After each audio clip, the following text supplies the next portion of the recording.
כל הלשון, כל התורה, בכל מקום. Masechet Bava Batra, on va étudier le Hashem le Daf Lamed Bet. On reprend à 9 lignes avant la fin. La Gemara avait dit Ela Mishum de Talier Be'ashle Rav Reve. La Gemara avait ramené la vie de Rav Nachman, qu'au départ il voulait faire une certaine halakha, et ensuite il a écouté l'objection d'autres Amoraïm, et il n'a pas fait ça, en disant il faut faire attention au kavod du Bedin. Donc la Gemara avait un débat, est-ce qu'on fait attention au kavod du Bedin, que le Bedin ne revienne pas sur son sac ou pas?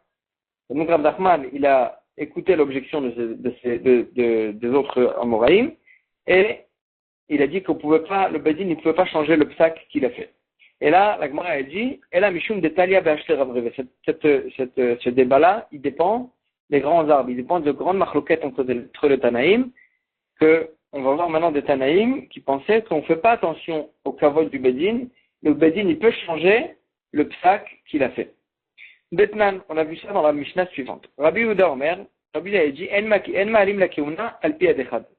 On ne peut pas faire monter une personne et le prendre pour un Kohen que avec un seul témoin.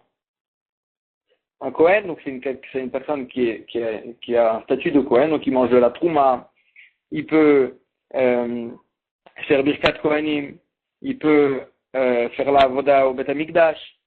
Donc on tient une personne pour un Kohen, ça suffit pas pour le prendre pour un Kohen s'il y a un seul témoin qui est Kohen. Amar Rabbi Elazar il dit Matai, b'makom sheyesh orerin. Quand est-ce qu'on ne peut pas se suffire d'un témoin que s'il y a deux témoins contre qui disent que c'est pas un Kohen. Mais s'il n'y a pas de témoins qui protestent sur sa keuna, on peut se suffire d'un seul Kohen. Rabbi Shimon ben Gamliel, Omer lui dit Mishum Rabbi Shimon ben Asgan, Ma'alim la keuna al pi echad. On peut se suffire d'un seul témoin. La Gemara va s'étonner que ça a l'air que Rabbi Shimon ben Gamliel, il dit la même chose que Rabbi Elazar. Rabbi Elazar, il a dit que s'il n'y a pas deux témoins contre, on peut se suffire d'un témoin. La Gemara va expliquer la différence entre les deux. Donc la Gemara, elle s'étonne, elle dit Rabbi Shimon ben Gamliel, ou Rabbi Elazar, c'est vraiment la même chose que Rabbi Elazar. Mais si tu vas me dire que non, il y a une nuance entre les deux. S'il y a un seul témoin qui proteste sur sa keuna, que là, Rabbi Elazar Savar, Arar Chad, que Rabbi Elazar, il pense que s'il y a un seul témoin qui proteste contre, c'est considéré comme une protestation, et on ne pourra pas se suffire d'un témoin qui le tient pour un Kohen. Et Rabbi Shimon ben Gamliel Savar a rarement que s'il y a deux témoins contre, qu'un seul témoin ne suffira pas. Mais s'il y a un seul témoin, d'après Rabbi Shimon ben Gamliel, il n'y a aucun problème. On peut se suffire d'un témoin qui dit que oui, il est Kohen, pour le prendre pour un Kohen. Peut-être que c'est ça la cabine entre les deux. Gemara dit non, c'est impossible de dire ça. Rabbi Yochanan dit vrai à Kol, en par contre Mishinaim. Rabbi Yochanan, il a dit, d'après tout le monde, une protestation n'est considérée comme une protestation que s'il y a deux témoins. Donc s'il y a un seul témoin, c'est sûr que c'est pas considéré comme un hirour. Et donc c'est sûr que Rabbi Elazar, il va pas considérer ça comme un hirour. Et c'est sûr qu'il ne va pas dire que s'il y a un témoin contre, on ne peut plus se suffire d'un témoin pour.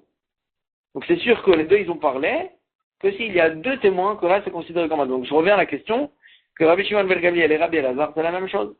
La Gemara a dit, et là, arartre, bien mettre un héros, une protestation, c'est que deux témoins. Un témoin, ça vaut rien, c'est sûr que dans ce cas-là, on se suffit d'un témoin. Donc c'est quoi la marloquette? Ici, c'est quoi le cas? On parle d'un cas plus complexe. On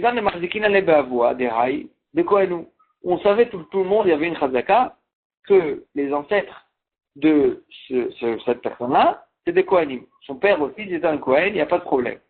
Seulement, il y a juste une rumeur qui est sortie sur ce Kohen en question, des Ben Groucha Ben Chaloutaou, que son père, le Kohen, son père, il s'est marié avec une femme divorcée, ou bien une femme qui a reçu la Khalita, donc elle devait faire Iboum, elle a perdu son mari sans qu'il son mari et les enfants, donc elle devait faire Iboum, elle n'a pas fait Iboum, elle a fait Khalita, et dans ce cas-là, une femme qui a eu Khalitza, elle ne peut pas se marier avec un Kohen. Ou bien une femme qui a été divorcée, elle ne peut pas se marier avec un Kohen.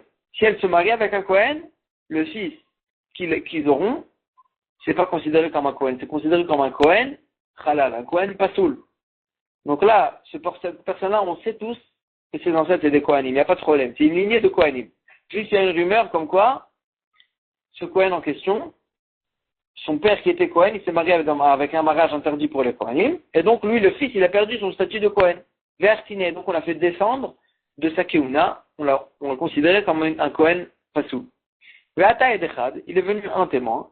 Ve'amar de Kohen Gamourou. Il a dit non, il n'y a aucun problème, c'est pas vrai, c'est un Kohen kasher. Son père, il s'est pas marié à un mariage interdit pour les Kohanim. Ve'askine. Donc on a écouté ce témoin et on l'a refait monter à la Kiouna. Ve'atu betre, ils sont venus après deux témoins. Ve'amri de ben Grusha ve'chalutaou, ils ont dit que c'était un fils d'une femme divorcée ou bien un fils d'une femme qui a reçu Khalita et donc lui, il a perdu le statut de sa Kiouna. Ve'artine, on a refait descendre de la Kiouna encore une fois. Ve'ata edechad.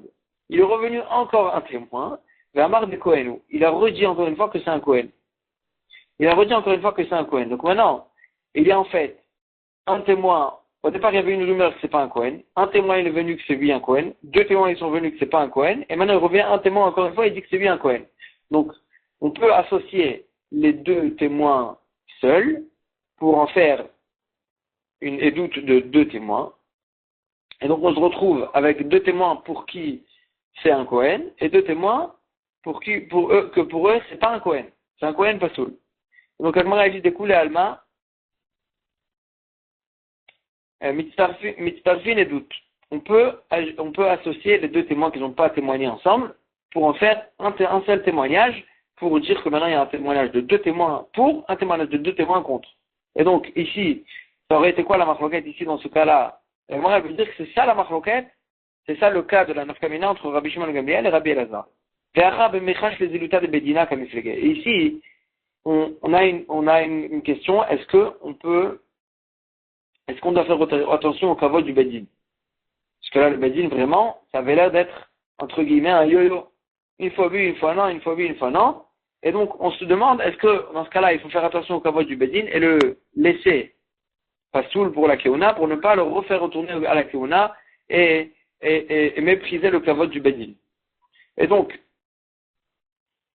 la Gemara a dit, c'est vrai que normalement, d'après le din, d'après la halakha, il aurait fallu le refaire monter au Bedin, parce qu'il y a deux témoins qui c'est lui un Kohen. C'est vrai qu'il y a deux témoins qui c'est pas un Kohen, c'est un Kohen pasoul, mais il y a deux témoins qui c'est lui un Kohen, et donc on peut se retenir sur la Chazaka, on savait jusqu'à maintenant que c'était un Kohen.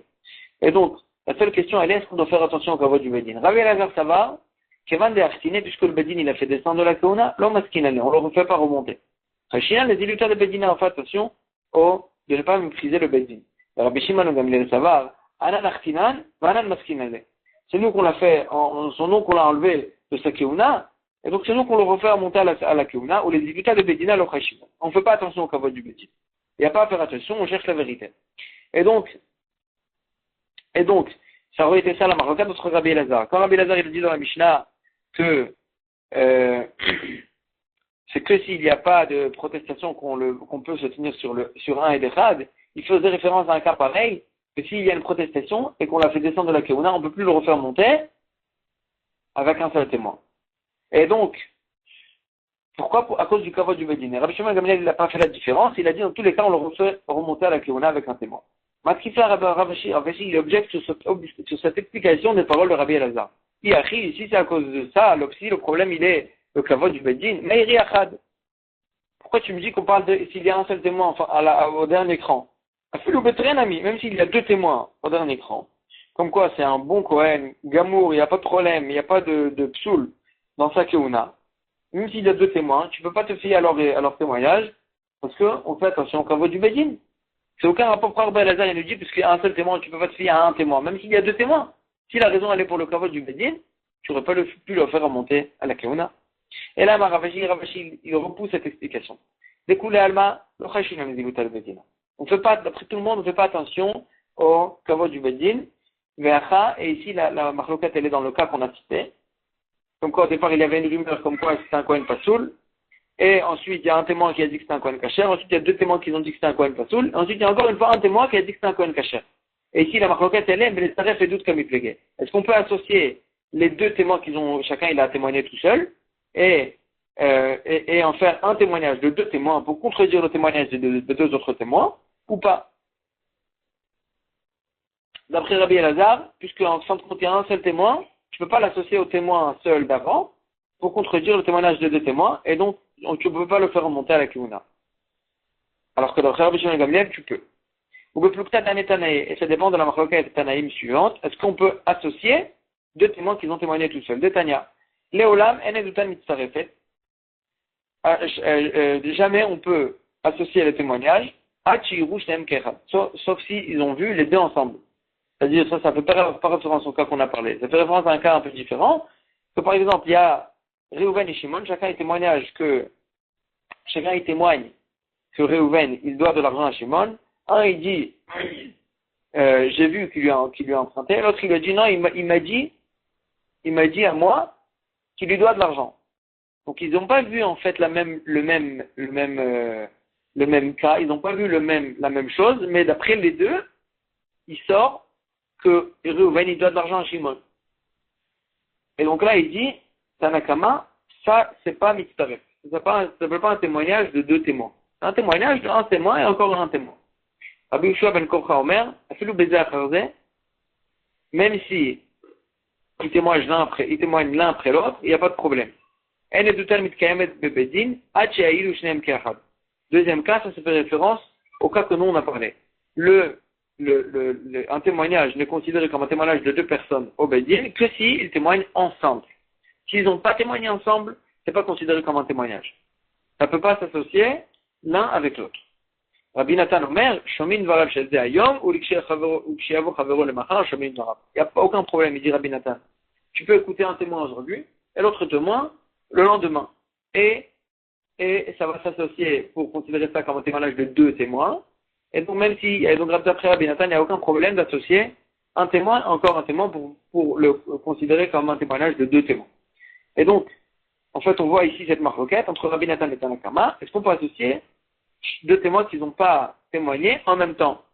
Et donc, la marloquette chez nous, entre Rabbi Elazar et Rabbi Shimon ben Gamliel, c'est vraiment ça. Est-ce que le dernier témoin qui a témoigné, on peut l'associer au témoin qui a témoigné avant les deux témoins qui ont témoigné contre cette personne ils ont dit que c'est pas un Kohen Kasher. Et donc, d'après Rabbi Elazar, on ne peut pas les associer. Et donc, ce Kohen-là, il va rester Pasoul. Et d'après Rabbi Shimon ben Elazar, on peut lui les associer et on le refera remonter à la Kivuna. Et on retourne maintenant à notre sujet de Cheskat Abatim. Aouda Amar Lechavre, une personne qui a dit à son ami, Maï Baït Be'ayara, qu'est-ce que tu fais ici chez moi, dans mon terrain? Amarle lui a dit, Minach Zavinta. Minach Zavinta. Je l'ai acheté de toi. Ve'ashtara. Et voici le contrat, voici l'acte de vente. Amarle lui a dit, Shtara Zaifaou, c'est un faux shtar, c'est un faux acte de vente. Et donc, maintenant, tu dois sortir de ce terrain parce que tu n'as pas fait 3 ans de Chazaka et ton shtar, il est pas un vrai shtar. Gachin lachishla le rabat, celui qui était rentré dans le terrain, il s'est baissé et il a soufflé à Rabat, c'est vrai, shtar zaifaou, ce shtar il est faux, mais shtara ma'ali avali ve'ichat. J'avais un bon shtar et il s'est perdu. Vermina, et moi je dis, col de vous, je veux prendre n'importe quel shtar dans ma main pour même un faux shtar. Amarabba, donc maintenant, comment juger ce cas-là? Normalement, maintenant il est son shtar, on sait qu'il est faux, mais il aurait pu nier et dire non, c'est un vrai shtar. Amarabba, il dit malo le shaker. Pourquoi il va mentir cette personne? Ibaye Amarle, shtara ma'aliaou. S'il aurait voulu, il aurait pu dire, nier et dire non, c'est un shtar qui n'est pas faux. Voici le shtar et moi je l'ai acheté de toi. Maintenant lui il est venu, il a reconnu que c'était un faux shtar. Alors crois-le aussi qu'il avait un shtar et juste il s'est perdu. Comme ça il dit Rabat. Amani Rav Yosef, il n'est pas d'accord avec cette logique avec laquelle Rabat il a prouvé qu'il faut le croire à cette personne. Pourquoi? Maintenant, d'accord. Point final. Maintenant, sur quoi tu veux te tenir? À Ishtara. Sur le shtar en question qu'il a ramené. À Ishtara, et ce shtar en question, c'est un bout d'argile. C'est rien du tout. C'est un shtar faux. Et donc tu ne peux pas t'appuyer sur ce shtar en question. Alors Yosef, il n'est pas d'accord avec la logique de Rabat qui prouvait que c'était une personne qui n'avait pas d'intérêt à mentir. Deuxième cas, qui ressemble. Aoud Amar le Chavre, Avli Me'azuzeh de Masik Nabar. Donne-moi les 100 zouz que tu me dois. Ve'ashtara. Et voici le shtar qui prouve comme quoi tu m'as emprunté 100 zouz. Amarle lui a dit Shtara Zaifaou. C'est un faux shtar ce que tu me montres. Gachin Lachisha le Rabat, il s'est baissé, il a soufflé à Rabat et il a dit In Shtara Zaifaou. C'est vrai, il a raison, c'est un faux shtar. Mais, Shtara Ma'aliya Avali, j'avais un bon shtar, un vrai shtar, il s'est perdu. Ve'amina, et je me suis dit, Inkitaï Be'adai, Koldu, je vais prendre n'importe quel shtar dans ma main pour appuyer mon argument, mais vraiment, j'avais un vrai shtar. Amar Rabba, il dit encore une fois, Malolé Shaker. Pourquoi il va mentir? S'il aurait voulu mieux mentir de façon meilleure, Amarle, il aurait pu dire, c'est un vrai shtar, et que il va nier que c'est un faux shtar, il va dire que c'est un vrai shtar, et donc tu devras le croire. Et donc, il dit Rabat, maintenant qu'il a reconnu que c'est un faux shtar, tu dois le croire qu'il avait un vrai shtar, et que juste il s'est perdu. Parce que s'il aurait voulu mentir, il aurait pu se suffire de nier, et dire non, c'est un vrai shtar. Amarle Rav Yosef, encore une fois, il n'est pas d'accord avec lui, il lui dit, Amaï Katsamkhat, maintenant, en cran final, sur quoi tu t'appuies pour réclamer l'argent? À Aishtara, sur ce shtar en question. Aishtara Chaspa Baalmaou. Ce shtar, c'est un morceau d'argile. C'est un faux shtar, tu ne peux pas t'appuyer dessus. Rav Yosef, il n'est pas d'accord encore une fois avec la logique de Rabat qui prouve que cette personne n'avait aucun intérêt de mentir. Amar Ravidi Baravin, il dit, donc on a ramené un cas de terrain et un cas d'argent. Amar Ravidi Baravin, il dit, il cheta kevatet de Rabat Be'ara, il cheta kevatet de Rav Yosef Bezouzé. La halakha, elle est comme Rabat dans le cas du terrain. Et on le laisse dans le terrain à cette personne en faisant la logique de Rabat comme quoi il ne mentait pas. Et dans le cas de l'argent, la halakha, elle est comme Rav Yosef. Pourquoi? Il cheta Rabat Be'ara, la halakha, elle est comme Rabat dans le terrain. Maintenant, le terrain, il est chez qui? Chez la personne qui est dans le terrain. Et donc, tu dois le laisser dans le terrain, tu ne peux pas le faire sortir du terrain. On s'appuie sur la logique de Rabat, comme quoi c'est pas un menteur. Et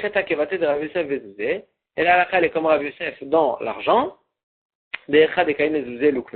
Que là où l'argent se trouve, il faut la laisser. Tu ne peux pas lui faire sortir à l'autre de l'argent en s'appuyant sur la logique de Rabat, comme quoi le réclamateur, c'est pas un menteur. Et donc, la logique qu'elle est, on s'appuie sur la halakha de Rabat, juste pour faire, c'est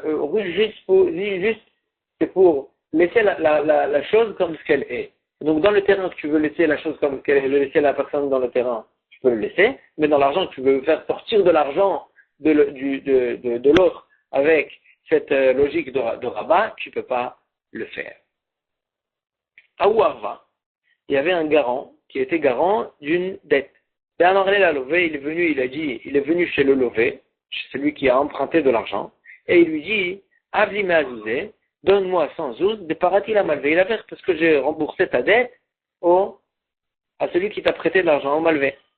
J'ai remboursé pour toi, et rembourse-moi, donc maintenant ce que j'ai remboursé à ta place, en tant que garant. Ve'ashtara, et voici le shtar que le malvé m'a donné, le shtar comme quoi toi tu dois de l'argent au malvé, et moi quand j'ai remboursé cette dette au malvé, il m'a donné le shtar, il m'a transmis le shtar, mais regarde ce shtar maintenant il est chez moi, ça prouve que j'ai vraiment remboursé ta dette.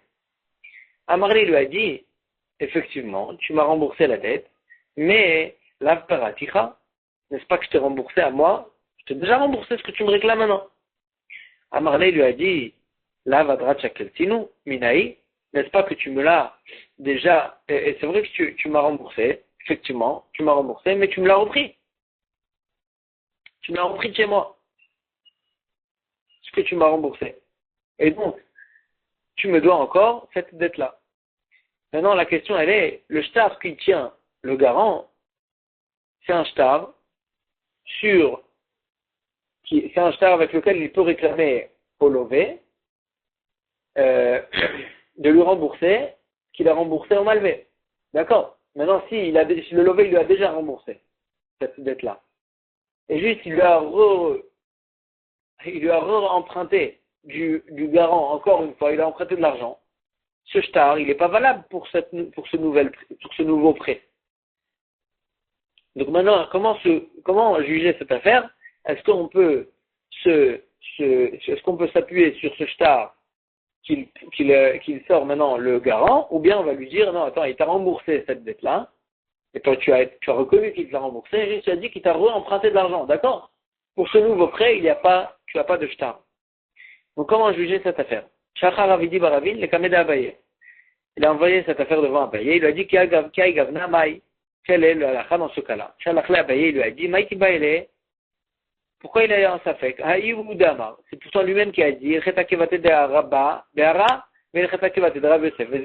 halakha elle est dans le terrain, elle est comme Rabba, et dans l'argent, la halakha elle est comme Rabbi Yosef. Que là où se trouve l'argent, il faut la laisser, et tu ne veux pas se confier sur une preuve comme quoi il ne ment pas, pour faire sortir de l'argent de l'autre. Et donc la même chose ici. C'est vrai que le garant, il aurait pu dire non, tu m'as rien remboursé. Tu m'as pas remboursé. Et donc maintenant, le shtar qu'il tient dans ses mains, c'est un vrai shtar. Parce qu'il aurait pu réclamer la dette qu'il a remboursée à sa place avec ce shtar, en disant tu ne m'as pas remboursé. Et donc le shtar, il aurait été valable pour ce terrain. Donc maintenant, pour cette dette-là. Donc maintenant que lui, il a dit, c'est vrai que tu m'as remboursé, mais je t'ai re-emprunté. C'est vraiment la logique de Rabat qui prouve comme quoi c'est pas un menteur. Mais on avait dit que la halakha n'est pas comme Rabat, dans un cas où tu dois faire sortir de l'argent de l'autre. Et donc ici c'est un cas d'argent. Et donc tu ne peux pas avec cette logique-là faire sortir de l'argent du lové. Le faire sortir de l'argent du lové. Van Emile, el Agmara a dit, et donc on a conclu qu'on ne peut pas se tenir sur ça, et donc tu ne pourras pas faire sortir de l'argent du lové grâce à cette logique. Van Emile, el Agmara a dit, tout ce qu'on a dit que la halakha est comme ça, c'est que s'il lui a dit, je t'ai déjà remboursé, mais je t'ai re-emprunté de l'argent. Donc c'est un nouveau prêt qui n'a aucun rapport avec le prêt d'argent, le prêt d'avant qui lui a remboursé à sa place sa dette. Donc là, puisque ça n'a aucun rapport, c'est un nouveau prêt, et donc le shtar qu'il tient dans ses mains, il n'est pas valable pour ce prêt, et la logique de Rabat, elle n'est pas valable dans un cas d'argent, et donc on ne peut pas le croire. Aval, Messi lui a dit à Marley, Adartinu ni alach, si l'autre il a dit, je voulais te rembourser, mais après, je te les ai redonné ton argent, je ne t'ai pas accepté ton argent. Parce que c'était des pièces qui étaient frottées, qui étaient lissées et qui étaient rouges, donc tellement elles étaient anciennes, et donc je n'ai pas accepté de toi cet argent. Et donc puisqu'il a dit, je n'ai pas accepté de toi cet argent, alors le prêt qu'il y a maintenant, c'est le prêt d'avant. C'est le prêt qu'il y a, l'argent qu'il lui doit, c'est l'argent du premier prêt qu'il lui a remboursé à sa place sa dette. Et donc, le shtar qui tient dans ses mains le garant, c'est un shtar qui est valable pour ce cas-là, qui est valable pour ce prêt-là. Et donc, à Kateïté, le shibouda de shtara, le shiboud qu'il y a écrit dans ce shtar, le prêt qu'il y a écrit dans ce shtar, il est encore valable. Et donc, le shtar, il est valable pour cette dette. Et donc, maintenant, quand il lui dit, je t'ai déjà remboursé, mais après tu m'as reprêté, ça ne s'appelle pas un nouveau prêt. C'est le même prêt qui est là. Juste qu'il n'a pas accepté ces pièces qu'il lui a ramenées. Donc le prêt, c'est encore le prêt d'avant. C'est pas un nouveau prêt, c'est encore le prêt d'avant. Et donc le shtar qui tient le garant entre ses mains, c'est un shtar qui est valable pour ce prêt. Et donc il peut lui réclamer avec ce shtar l'argent qu'il lui doit. Et il n'y a aucun problème dans ce cas-là. Tout le problème, il se pose quand il lui dit, c'est vrai, tu m'as remboursé l'argent que tu me devais à cause du fait que j'ai remboursé ta dette, mais après je te rembourse l'argent. Tout ça, c'est un nouveau prêt complètement. Et donc le shtar qui tient entre ses mains, il n'est pas valable pour ce prêt. Et la logique de Rabat, elle n'est pas valable dans un cas d'argent. Et donc, dans ce cas-là, il ne peut pas lui faire sortir de l'argent à cause de ça, à cause de ce nouveau, grâce à ce shtar. Et c'est ça la nuance entre les deux cas. On va s'arrêter ici pour aujourd'hui. כל הלשון, עולם שלם של תוכן איכותי.